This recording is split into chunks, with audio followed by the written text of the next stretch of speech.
10 বছরের পুরনো হয়ে গেলে কি বাতিল? কি বলছে প্যান কার্ড নিয়ে আয়কর দপ্তরের 1961 আইন?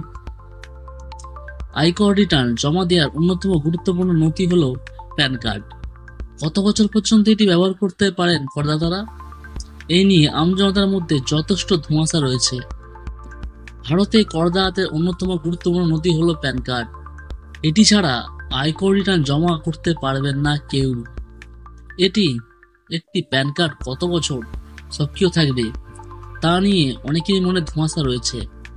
কেউ কেউ মনে করেন 10 বছরের মেয়াদে এটি ব্যবহার করতে দেয় আয়কর দপ্তর, যদিও দেশের আইন বলছে সম্পূর্ণ অন্য কথা।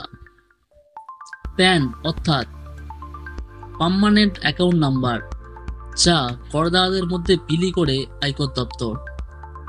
10 ডিজিটের আলফানুমেরিক নাম্বারটি এটি একটি কার্ডের ওপর ছাপিয়ে বা সংশ্লিষ্ট করদাতাকে দেওয়া হয়। ইংরেজি বর্ণমালা এবং পাটিগণিতের নম্বর সহযোগে এটিকে তৈরি করে সরকার। সেই কারণেই প্যান কার্ডের নম্বরকে বলা হয় আলফানুমেরিক।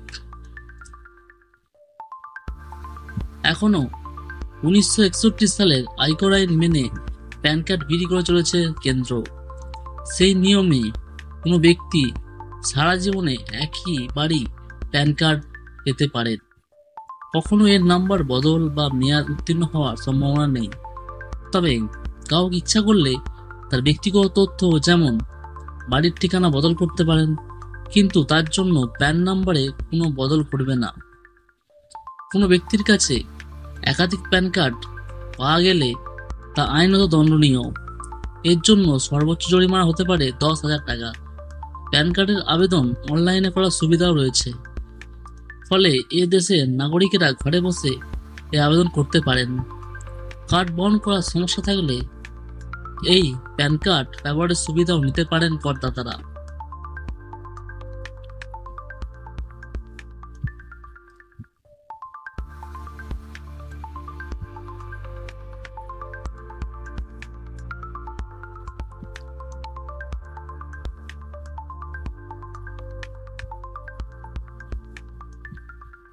ভিডিওটি যদি আপনাদের ভালো লেগে থাকে একটি লাইক করবেন, বন্ধুদেরকে শেয়ার করবেন।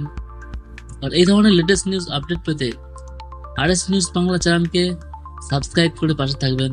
সাবস্ক্রাইব করে বেল নোটিফিকেশন অল করে দেবেন। ভিডিওটি প্রথম থেকে শেষ পর্যন্ত দেখার জন্য আপনাকে অসংখ্য ধন্যবাদ। আপনার দিনটি শুভ হোক।